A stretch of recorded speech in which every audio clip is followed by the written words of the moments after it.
Anthony Aguilar is here with us. Welcome back, Anthony. Thank you. It's great to be here. Yeah. Let's get started with what just came out from the CENTCOM reported that the U.S. Central Command announced that the United States forces carried out strikes against Iranian missile and drone storage sites, as well as coastal radar facilities in response to yesterday's Iranian attack on the Singapore flagged cargo ship in the Strait of Hormuz.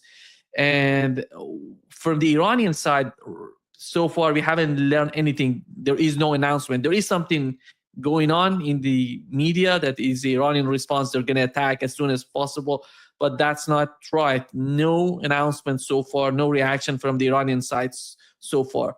And it was reported by CNN that, all these Arab states in the Persian Gulf are preparing for the Iranian attack. They're talking about Bahrain, Kuwait, Qatar, and Saudi Arabia.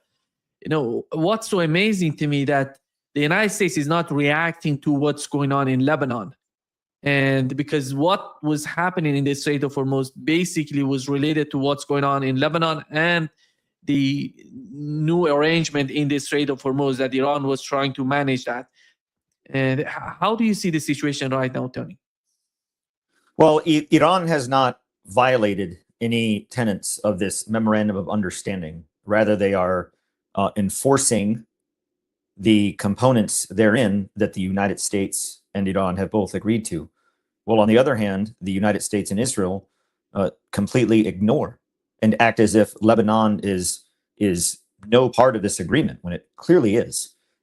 Just yesterday, when Marco Rubio, or day before yesterday, when Marco Rubio met with the U.S. ambassador the ambassador from Lebanon in the United States, along with Israeli representatives, talked about this framework or this peace agreement, another framework, right? Another plan to peace between the United States and another nation, which the United States has yet to uphold its end of the agreement in either case, both in Iran and now with this case in Lebanon, or anything that we've seen in Gaza at all, was to address. And while that meeting was going on, Israel is conducting strikes in southern Lebanon, as that discussion was ongoing.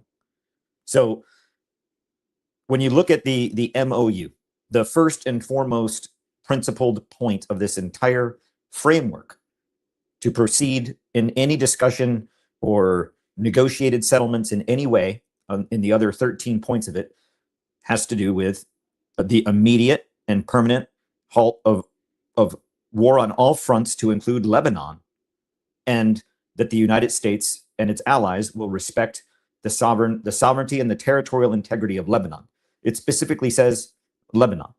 So the aspect of continued aggression, continued occupation, continued military strikes, small or large, in Lebanon violates that entire tenet of this agreement. So when you look at further down the list at point number 5, that particularly talks about the Strait of Hormuz, that upon signing of the MOU, obviously that's been done, the Islamic Republic of Iran will make arrangements using its best efforts for the safe passage of commercial vessels with no charge for 60 days from the Persian Gulf to the Sea of Oman, and vice versa. The traffic of commercial vessels will immediately start in considering the need for removing the technical and military obstacles. That's any type of instructions, hey, stop, don't go, any type of mines, etc., within 30 days. So if we look at this in terms of the 30-day and the 60-day window of what Iran and the United States agreed to, particularly with the Strait of Hormuz, none of that is enforceable or is I guess handed over or agreed upon until point number 1 of this entire agreement is met. We recall last week when Iranian officials were going to meet with U.S. officials in Switzerland, and Israel bombed Lebanon, and Iran made it clear that we're not going to proceed in this negotiation with you if you haven't even met principle 1. We need guarantees. And then there was this discussion of a ceasefire for a whole 24-hour period. Israel refrained from bombing, and the Iranian contingent arrives, and then Donald Trump threatens to kill the negotiators before they even make it home. So again, Iran's like, well, that violates the point number 1 explicitly.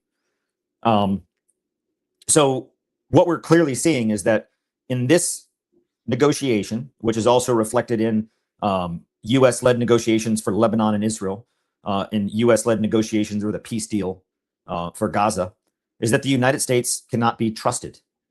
The United States brings no diplomatic credibility to the table and cannot be trusted.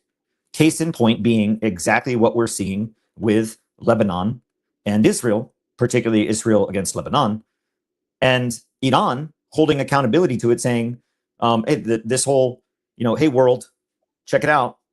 The Strait of Hormuz, we dictate how you can traverse. It says we can't charge a toll for the first 60 days. And within the first 30 days, we're going to remove obstacles to moving through it. But we, Iran, dictate where, in which channel you move, how you move. And Iran gave very specific instruction. Any vessels transiting in or out will use this part of the channel. The entire navigable channel of the Strait of Hormuz, it's not the entirety of the strait, it's a portion of it. So imagine traffic lanes on a highway, and you have a construction worker that's directing when you can come, when you have to stop because of oncoming traffic, right? So Iran has imposed themselves as the administrative control and has put out to everyone, this is the navigable traffic lane you will use.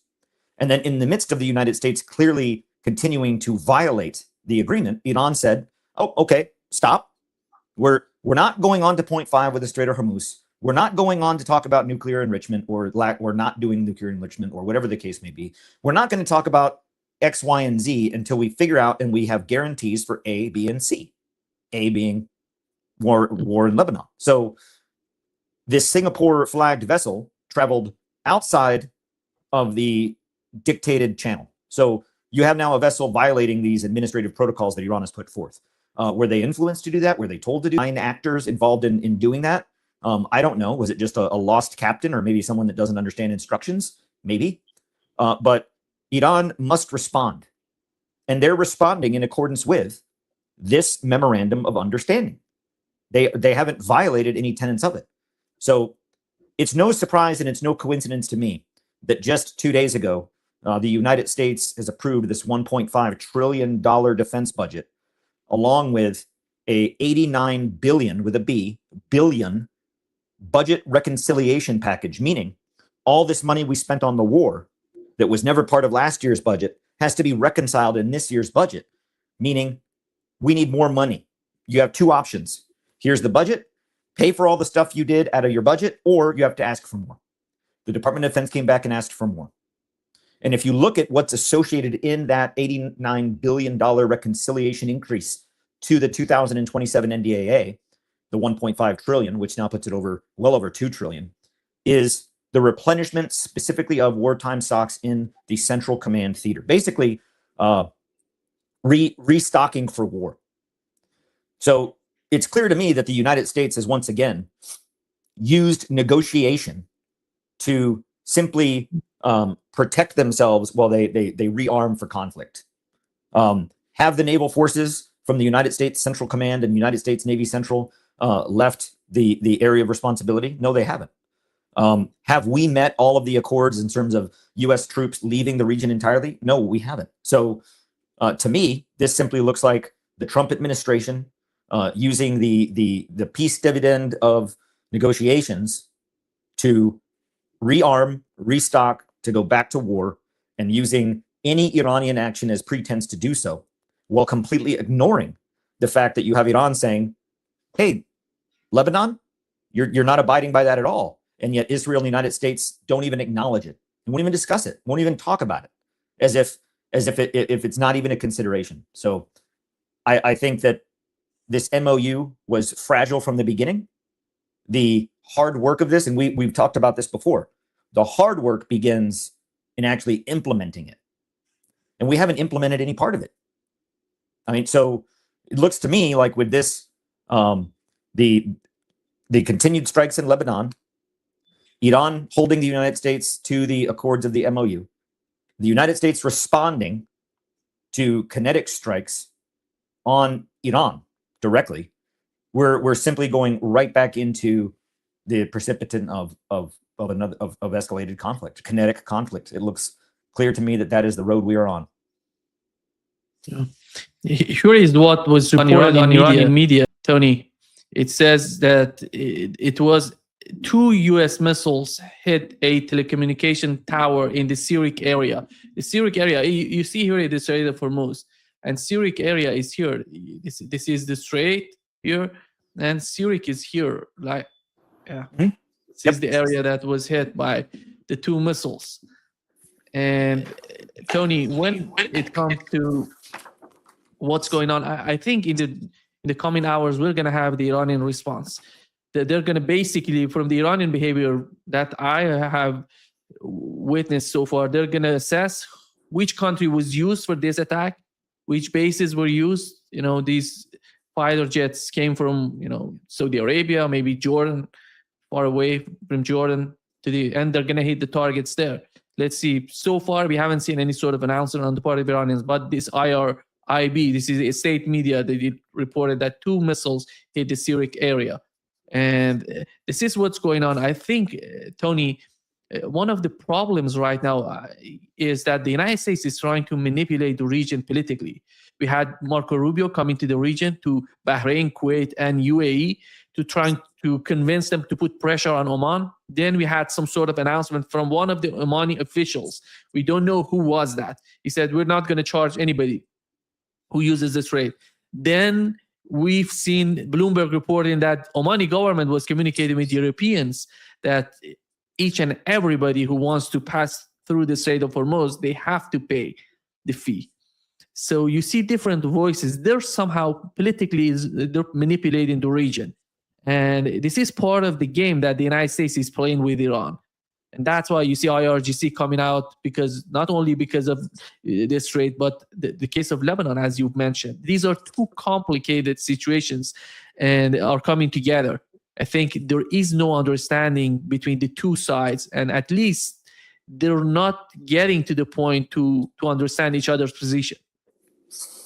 The United States, both politically and militarily, are shaping conditions to go back into a shooting war, kinetic war with Iran, to try to redo, if you will, an ending for another attempt at a win.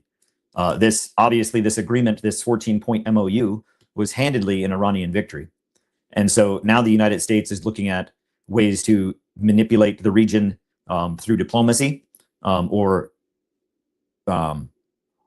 threats, or whatever types of leverage the United States is attempting to use on other Gulf Coast nations, and all for the purposes of rebuilding, or at least reestablishing, some sort of basis of coalition, or at least basis of manipulation, to then conduct strikes against Iran into next military movement. And again, the area that you just pointed out where these strikes happened in near Sarik and Sarik Island, the IRGC's 2nd Division headquarters of the IRGC Navy and the Iranian Navy are located there.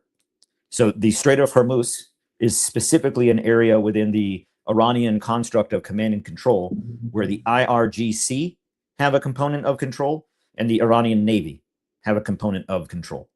And Sirik is one of those locations, but also an area of communication. So why again do we see, where you just pointed out there, if you look at the strait here, why again do we see, and this is a map that we used from 3 weeks ago talking about this, where those strikes are circled. Again, we're seeing that concentration of strikes in that area on the Gulf of Oman side, if you will, of the Strait of Hormuz, where Iran does possess absolute ability to control physically, militarily, that region, that spot. And it's basically from Bandar Abbas down the coastline, Sadiq, out in there you've got the that point of Kashem Island, and then you have Hormuz Island. So we know that just below that, basically where Sadiq is, parallel to that, is where the U.S. had its blockade in that area. And in north of that into the strait is where the United States was attempting to try to regain or gain some type of physical control to take that control away from Iran. And now what we see is the United States is going right back to targeting those exact same areas. So the question then again is why?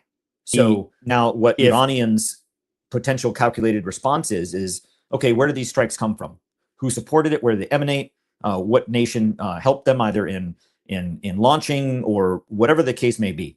Because if we're going to respond militarily, it makes sense to respond specifically to where that emanated from as a response. And I think the Iranian response will show that it's a very specific, coordinated response to, we're responding to this specifically because of this. Well, the United States continues to go into every opportunity to fire missiles or fire upon Iran with going right back to striking in the same spot again. There's a reason for that. The United States is attempting to stack the cards, rearm, and go back into a kinetic war with Iran to try to reset the conditions or better conditions in this MOU. Because in terms of the U.S. position, though it is the best the U.S. can hope to get, it's still a disaster for Donald Trump and the rhetoric of why we went to this war. It's a disaster. So I think that this is an attempt to go at it again, so to speak. And I think that Iran's response is coming, and that it will be very focused, and it will be proportional, and it will be in direct response to the strikes that were conducted against the sovereign territory of Iran over the last 24 hours. So I think we're going to see an Iranian response. I think if they respond, it's going to be on Bahrain, Kuwait, and Jordan, as it was before. I don't see any attack on Saudi Arabia or Qatar. No, I think out of very likely being Kuwait, Bahrain, or Jordan, likely any type of force projection, whether it's the firing of missiles, the assets to fire missiles, or the assets to guide and control and terminal guidance where missiles is likely going to come from Kuwait. So is it likely that we'll see a response in Kuwait? Yeah. Ali Al Salim or Arif Jan or Camp Beering or wherever else we may have assets. Certainly Kuwait is a prime target or a prime suspect, if you will. So yeah, I don't think that Iran's response is going to go deep and wide. I think it's going to be very specific. Yeah. Part of the problem, Tony, is in Lebanon. And as we talk, people are protesting in Lebanon. Here's one of the footages in Lebanon. What's going on? They are reacting to what has happened between the government, the Lebanese government, and Israelis, which was a U.S. brokered sort of agreement two sides today. And looking at looking at the clauses of this agreement, it says Israel declares no territorial ambitions in Lebanon while staying exactly where it is until it unilaterally signs off on disarmament. It says that they're going to stay in the occupied territory that they're in right now until you have some sort of disarmament of Hezbollah. Now, Hezbollah being disarmed before Israel leaving Lebanon. This is one part. And they said Lebanon and the United States jointly commit to financially strangling any group tied to the resistance. Hezbollah is never named in the text. And it seems that the United States is going to cooperate with the government in Lebanon to somehow put pressure, economic pressure on Hezbollah. It says resistance. It doesn't mention Hezbollah.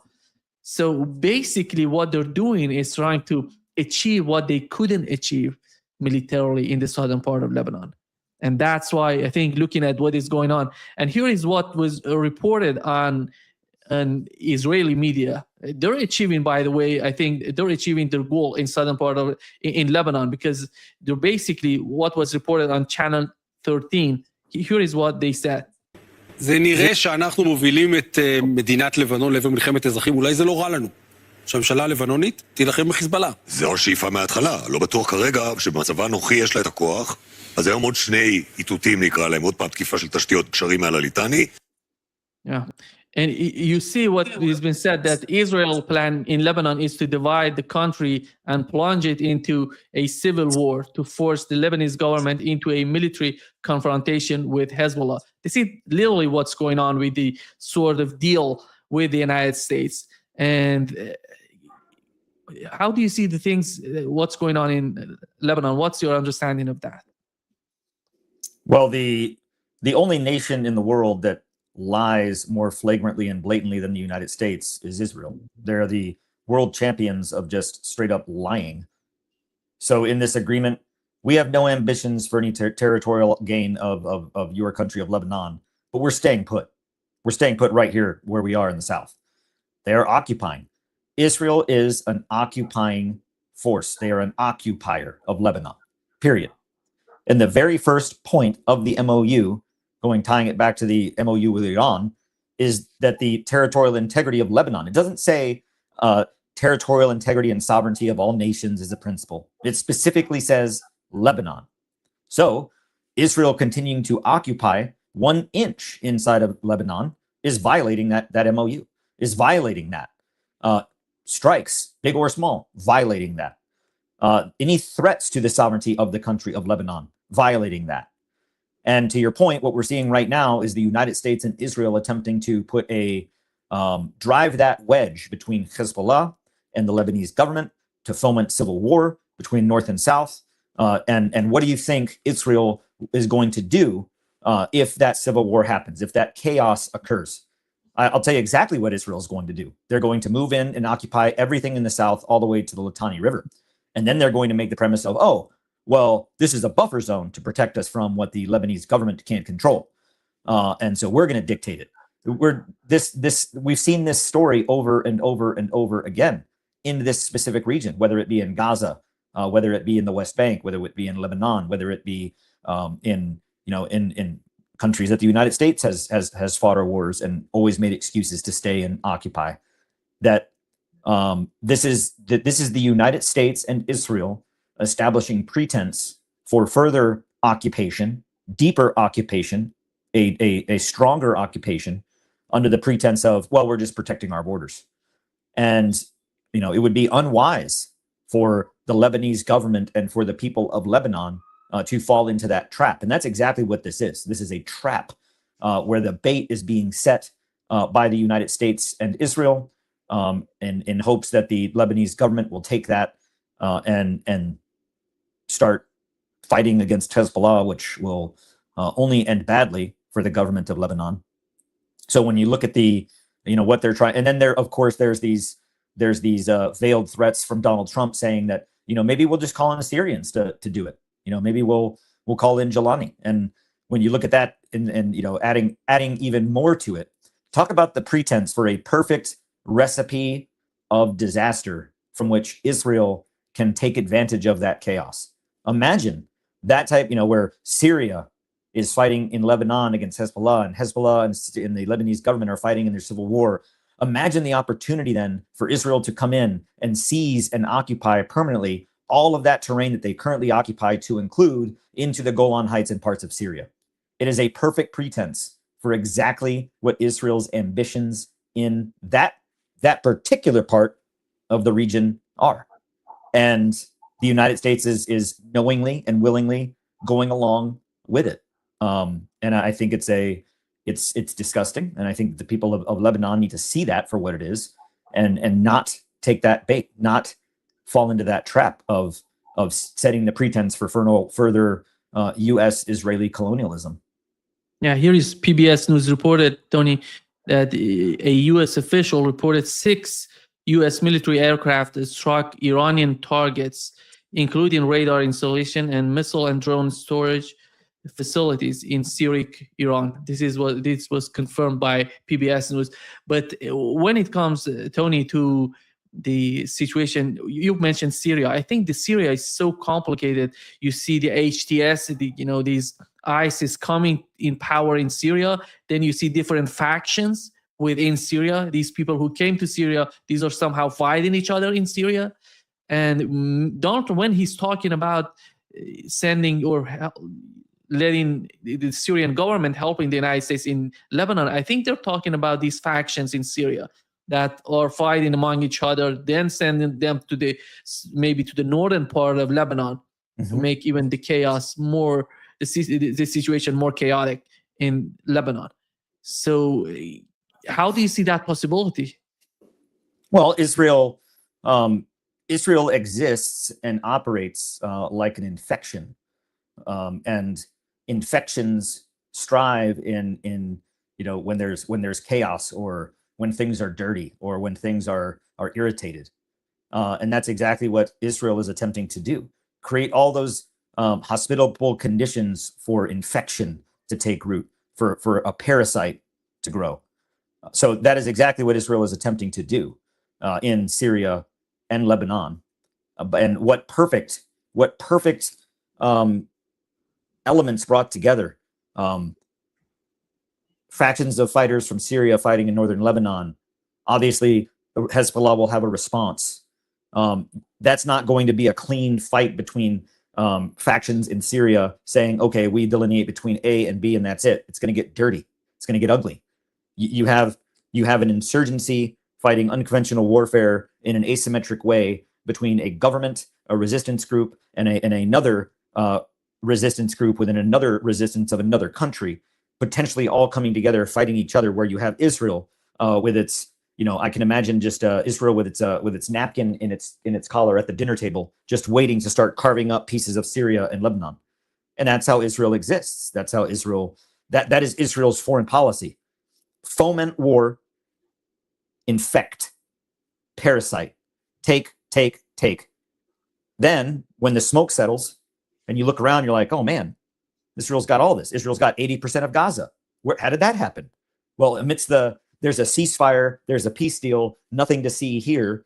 War kicks off with Iran and the world shifts its attention. And while that happens, Israel takes 80% of Gaza and continues to shut off aid and continues to bomb it daily.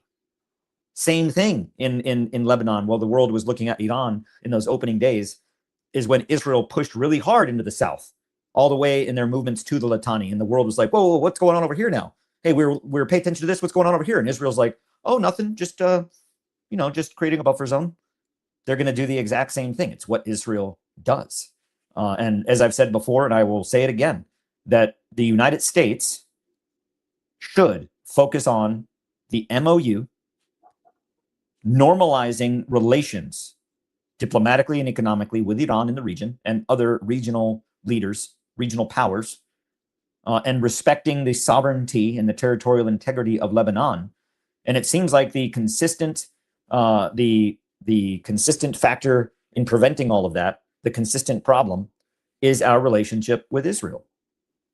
And if you look at these roads that the United States is now going down, the situation we're in right now, where the United States just conducted strikes against Iran, where there will very likely be an Iranian response. And maybe now that we know what the strikes consisted of, it could be against in Saudi Arabia, because what airbase, either Jordan or Saudi Arabia, from the airbase for at least the refueling or the sortie out of that strike would have emanated from at least the refueling or the jets themselves. So that's a big question. The response could be against Saudi Arabia. So when you look at the dynamics right now, we're in the powder keg now has been in this period of negotiation and peace. More dynamite was packed into the powder keg, and now when that thing explodes, it's going to be worse than it was a month ago or 2 months ago. And it seems to me that the match is struck. The powder keg is full. What's going to set it off? Could it be what we're seeing right now? I think so, because Iran is not going to abandon or leave Lebanon as an open-ended question that just continues to go down this road of the United States ignoring the obvious fact that Israel is still occupying Lebanon. There are still strikes being conducted in Lebanon, and the United States is not meeting its part of the MOU. And I think the world sees that clearly. The United States is not fooling Iran. Iran sees it for what it is. So I think the United States has to make a clear decision as to, is it America's interests first and moving forward with these agreements, or once again, as always, putting Israel first and following them into further conflict and chaos in the region, which is exactly what Israel wants. Yeah, the new report shows that the American attack, they hit the Qashm Island, and with two projectiles hit the area of Masan village in the Qeshma Island. Yeah. So what we're, from 3 weeks ago when we were having discussions, when there were strikes happening in Kashem, even some near Karag Island on the mainland of Iran in Bushehr. When I this exact same map, when I circled that, that circle there, that's still circled from when we were talking 3 weeks ago, between the Kashem Island, Bandar Abbas, down that coastline to Sarik, and further to the point of Jask, which is where there was military engagement previously as well. It's the same exact area. So the United States is once again focusing on that specific area. To me, the why is very clear, that is where the United States wants to attempt to implement leverage or even a military operation to seize or control. Because we now know that is Iran's nuclear weapon. Control and the ability to control the Strait of Hormuz. So all of this, I think, is the continuation of conflict in Lebanon, the chaos and violence that is being fomented there as distraction and pretense to striking Iran, to Iran's response that then takes us into a, once again, whether it's 3 days or 4 days or just a one-off back and forth, we're seeing the United States continue to try to edge its way towards a military victory, which cannot be achieved. A military victory against the United States and Iran cannot be achieved under this current conditions of which the United States is willing to invest into this problem set. And to achieve a military victory would be so costly for the United States that the net result at the end is still loss, a catastrophic loss with no political win above what we already have on the table. So I think this is short-sighted, foolish, and the road to folly once again, led by the Trump administration. And I'm very confident that Iran will respond, obviously depending on how and where, could elicit response from the United States, which it likely will. So could we see going into another 2 to 3 days of back and forth, and then we say that, oh, that didn't violate the ceasefire, that was just a little disagreement, or love taps, as Donald Trump has called it before, and we pretend it didn't happen and go right back into negotiations. I don't think Iran's going to continue to fall for that. It says IRGC just announced that they're going to strike position of the U.S. military in the region. And they just said that let's see what would happen in the coming hours. But Tony, what you mentioned about the case of Lebanon is so important. I think when you look at basically they're turning the government in Lebanon into a new PLO in the West Bank. Yes. They literally did the same, disarmament and talking. Look at the West Bank today. There is no West Bank anymore. No. And some little points on the map, that doesn't mean anything. That's why you see the government is so stupid, because if you disarm Hezbollah, who's going to defend Lebanon? Let's assume Israel want to attack and go to Beirut and occupy the whole territory of Lebanon. Who's going to defend your? Well, Israel knows that. Israel knows that the reason Israel is so focused on disarming, dismantling, and getting rid of Hezbollah is because that's the only resistance to Israel's occupation. Without Hezbollah, Israel would move in and take everything south of the Litani River today. And there is nothing that the Lebanese government would do about it, or could, or willing to. So Hezbollah is the resistance. Hezbollah is the force in defense of the Lebanese people and Lebanese sovereignty in the country of Lebanon, which is why Israel wants to drive that wedge to have the government fighting Hezbollah to then present the conditions. Like I said, it sets the perfect conditions for the Israeli infection to grow and set in.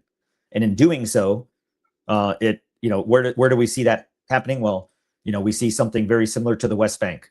Take, violating the agreements and the accords right in front of the face of the world, violating. The exact same thing is happening in Gaza. So when you think about this right now, the Israeli intent to take and occupy and keep all of Palestine, southern Lebanon, and looking very much like setting in the, where the infection can further spread into southern Syria, all under, the pretense of national security or buffer. And it's really just part of the same narrative that we've seen from Israel for decades. And what a perfect opportunity to keep the United States fighting war with Iran, to continue that chaos and confusion in the region, for Israel to continue on that path. I mean, when I was in Gaza, the IDF soldiers that I saw in the brigades deployed to Gaza all wore the patch on their left shoulder of the Israeli flag that was the geographical outline of the Greater Israel, which is southern Lebanon, southern Syria from the Euphrates and south, Iraq from the Euphrates and south, to the Dead Sea, the Badia Desert of Saudi Arabia, the Sinai Peninsula. And look at what they're doing right now. They walk around wearing a patch that depicts that geography. That would be like, me walking into my neighbor's house and saying, "Hey, I want to buy your house," and he says it's not for sale. So the next day I come back and I start measuring the curtains, and my neighbor's like, "What are you doing?"